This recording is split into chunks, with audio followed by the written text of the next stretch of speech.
Welcome to The Perspective. I'm Mike Sherbino, and today we're going to take a deep dive into the world of technology, how it's impacting you, how it's shaping your thoughts, whether you like it or not. How dependent are you? Have you ever picked up your phone at the end of the week and noticed that automatically it talks to you about how much screen time you've spent? And my goodness, you look at it and say, wow, did I really spend that much time on my phone? What is the digital world that we're living in, and how do we navigate it? How do we ride the tide and the current? And how does that impact life in the church, but more importantly, how we do life with our Creator, how we understand Him, how we know Him, how we actually study God's Word? Sometimes for many people, they're never going to pick up a Bible, but it's always a digital form. And is that good, bad, indifferent? We're going to talk a little bit about that as well later on in the program.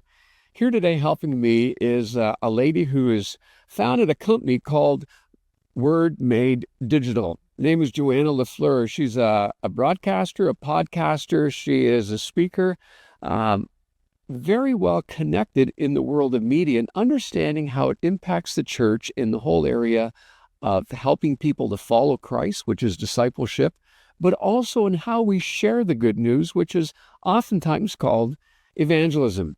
We're going to be back to talk to Joanna in just a moment, but watch with us this little clip that will be a segue to our conversation this morning. In the beginning was the Word, and the Word became flesh and blood and moved into the neighborhood. Now, the Word is becoming digital and moving into the palm of your hand. Of course, not everything we do is online, but with more than 4 billion active internet users and 60% of the global community going digital, digital affects how we connect with nearly everyone, everywhere. Digital is now a critical tool for how we communicate the gospel, but it can be challenging to navigate. This is why Word Made Digital exists.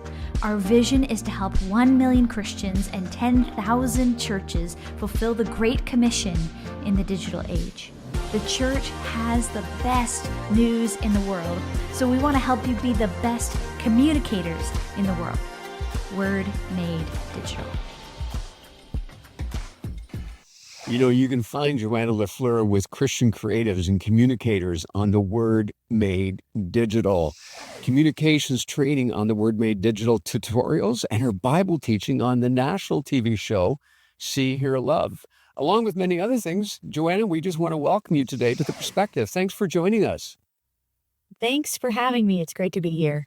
So the Word Made Digital, explain to me that title, where it came from. Kind of caught my attention.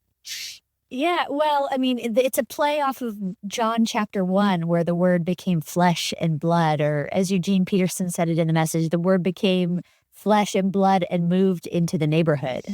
So it came out of originally my master's thesis at seminary when I was studying and looking at how do we navigate evangelism and discipleship in this digital age. And so what do we do when the Word becomes digital, not just flesh and blood? And from there, it kind of evolved into many other things. And now I get to help churches and Christian organizations all over who are navigating this major shift that we're all going through. So let's just unpack that for a minute. We used to helping churches to navigate it. What are they up against? What is the struggle? I mean, I would like to presume that certain things are just a given, but it sounds like that's not the case. Yeah, I think at one level, it's just simply there is so much that could be done. What should we do? Especially when we're smaller churches, looking at maybe some of the big churches we see online or we admire for their music or we see them on TV or something. And they have all kinds of resources to try every new technology that comes out. But when it's a smaller local community, smaller budgets, smaller teams, what do we do with all this? Should we be on YouTube and Instagram and TikTok and Facebook? And what about our website? And are we supposed to live stream our services? And do we still print things or should everything be on our website?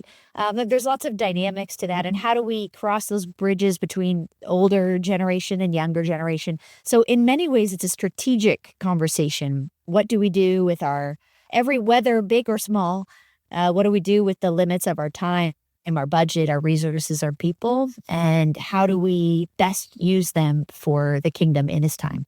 Well, I'm really glad you raised all those questions because now I'm going to ask you to answer every one of them. Let's dive Sure. in. How? Okay, let me just start with something that I use in the introduction. I have a copy of God's Word, the Bible here. Are we encouraging people to have a printed copy or just go completely digital until your battery runs out?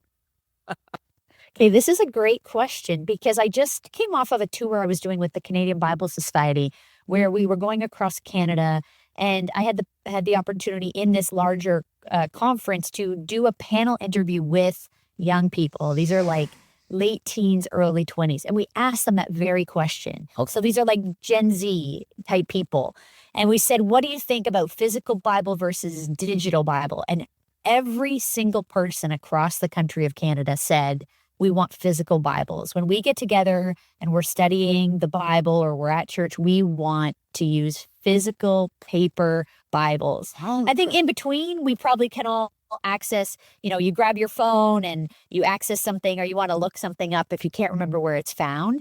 But overall, the resounding message was physical over digital if you're going to really get into it. Well, here in the studio, I'm feeling lost right now because my phone is 10 feet away just in case it goes off. But I want to reach for it. I want to grab for it. Why do they want physical? It's to hold something in their hand? I mean, it's really hard to highlight your Bible or to make notes on a screen. I mean, we can do it, but let's be honest.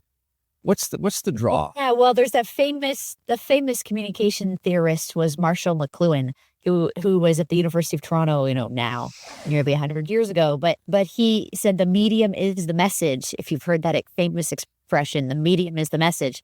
And in that sense, how we interact with something changes how we receive it or how we receive the message. And so I think that people are going back to physical because there's something less distracting about it. There's something very focused and tangible. As you said, you can mark it up in a different way.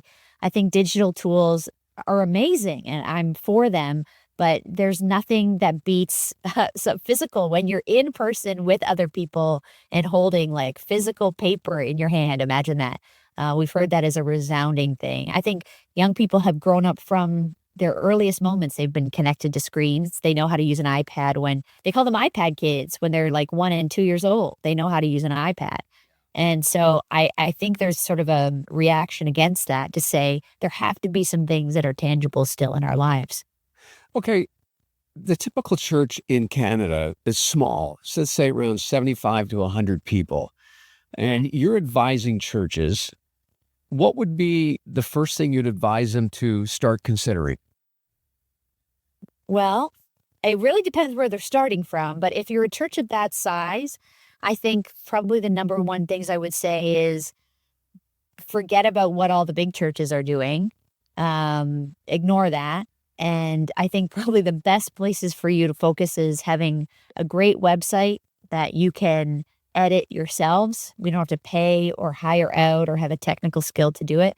And there's lots of websites that you can do that these days. And the second thing would be have an email that you send out every week with updates to the congregation. I would, there's more to it. I don't want to go too far into the weeds, but I would advise away from social media if you're a church of that size.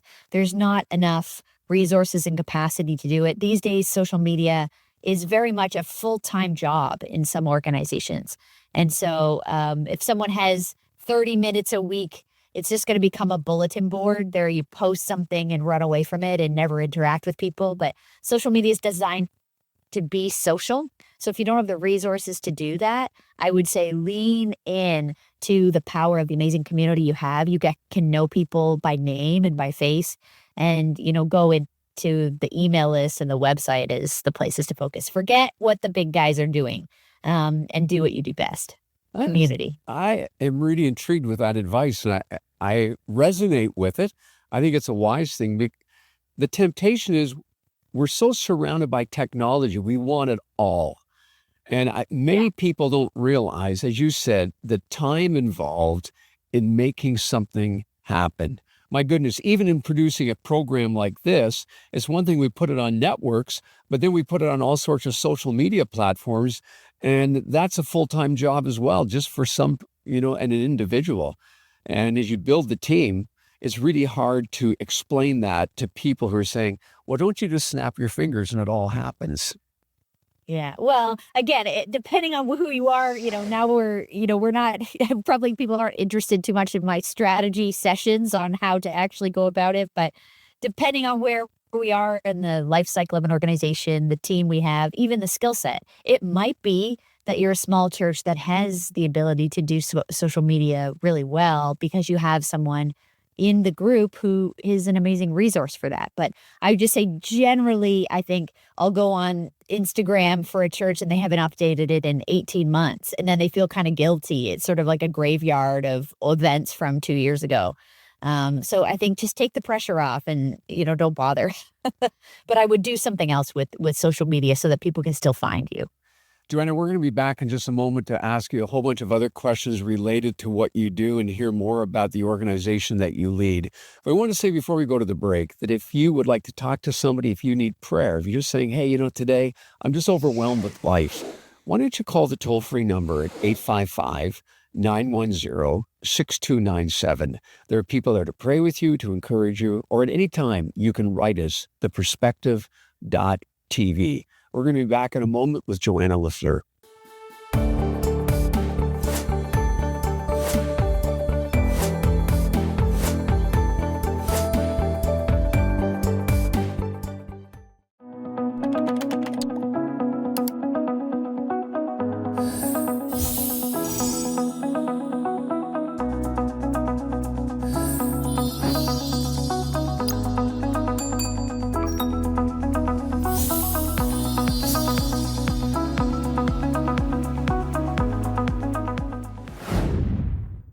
Hey, welcome back to The Perspective. I'm here today with Joanna la Fleur and her company, Word Made Digital.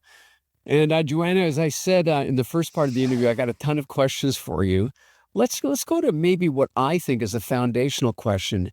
How do you advise churches in the midst of all of this technology to keep their message clear, compelling, and truthful, not exaggerated? Yeah, it's a great question.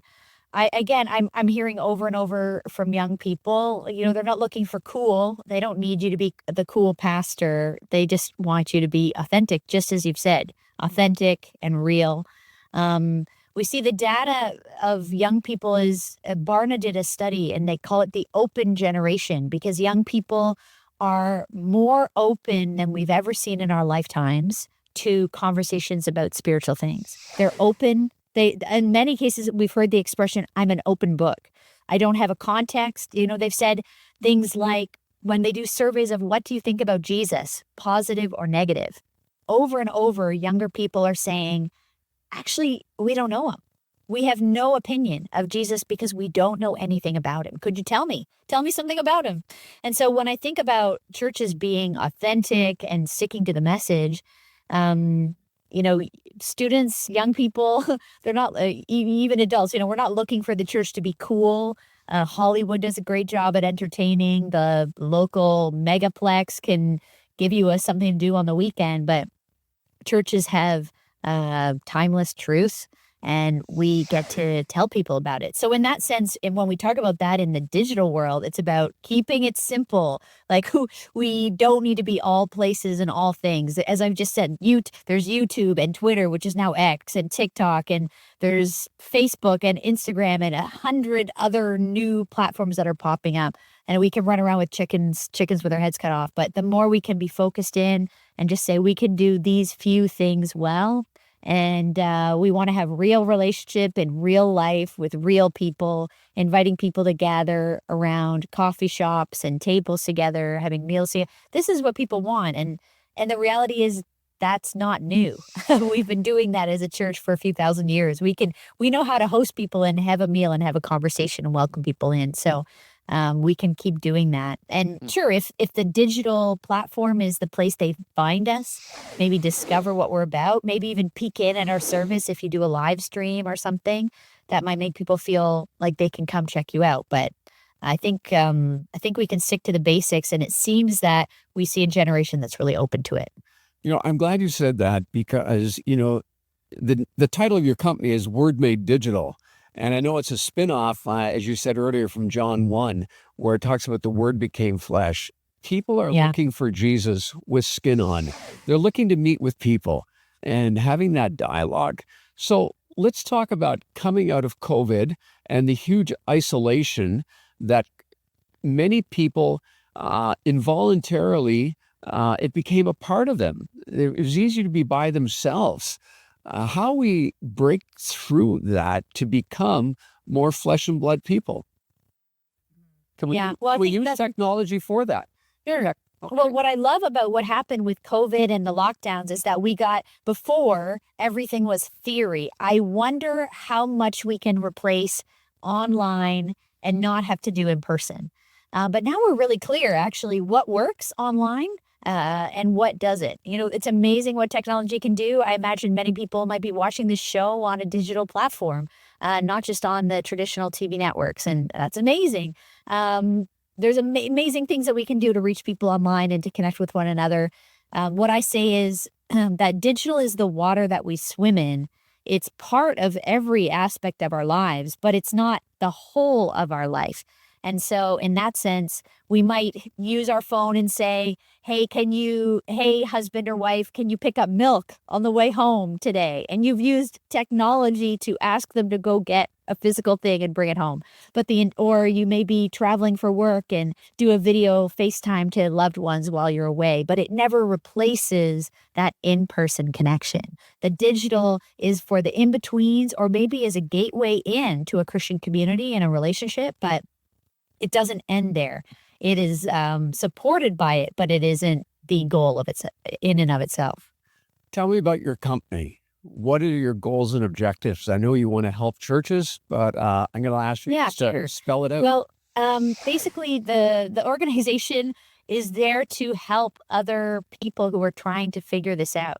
So we help organizations. I say we help Christian churches and charities. So we go in and whether we're doing strategy or maybe we're coaching the team, helping them build a roadmap. How do we get from where we are today? So where do we dream of going in 1, 2, 5 years time?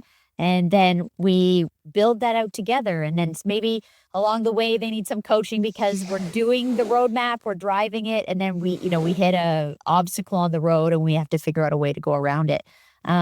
So I think a lot of the work is strategic and then coaching along the way because a lot of people have what they need to do it themselves. But every once in a while, people will bring us in to build a new website, produce content for them, things like that. But overall, I find most people are bringing us in just to say, we want to do it. We want to serve our people, but we need a better plan. We need to be more thoughtful and we can't be all things to all people. So how do we use our limited time and resources to be most effective for the kingdom? Joanna, I appreciate that last answer. So the final question for today is, how do we bridge this huge gap between boomers and Gen Z and all the different ways we use technology? Yeah, it's a great question. I think it's really important, especially in the church community, as we're trying to have cross-generational relationship and impact and discipleship, I would say. So definitely, if you want to talk to a Gen Z, the first place is probably going to be online. You are going to text your grandchild or your niece, your nephew. You're going to send them a message. But in the end, it's all about getting together in person. So you might arrange getting together over messaging back and forth. But then if you can get together with them in person, I think of again, is it over a bubble tea or a coffee? Is it connecting over something that you both share an interest in? There are things that both generations like to do. You just have to find where that is with the person that you know. And getting together in person, connecting like that is the goal. But in between, we do have to exercise our digital muscles to interact and to arrange those things in between. It is the water that we're swimming in. I love that answer. And I'm kind of relieved to know that the technology that we'll use when we get to heaven is going to far surpass anything we know or understand now. I'm looking true. forward to that. True. Thanks for helping us navigate the subject today. Loved it so much. Folks, you've been watching The Perspective today. My special guest is Joanna la Fleur with The Word Made Digital. We'll look forward to having you back again, Joanna. Thanks so much.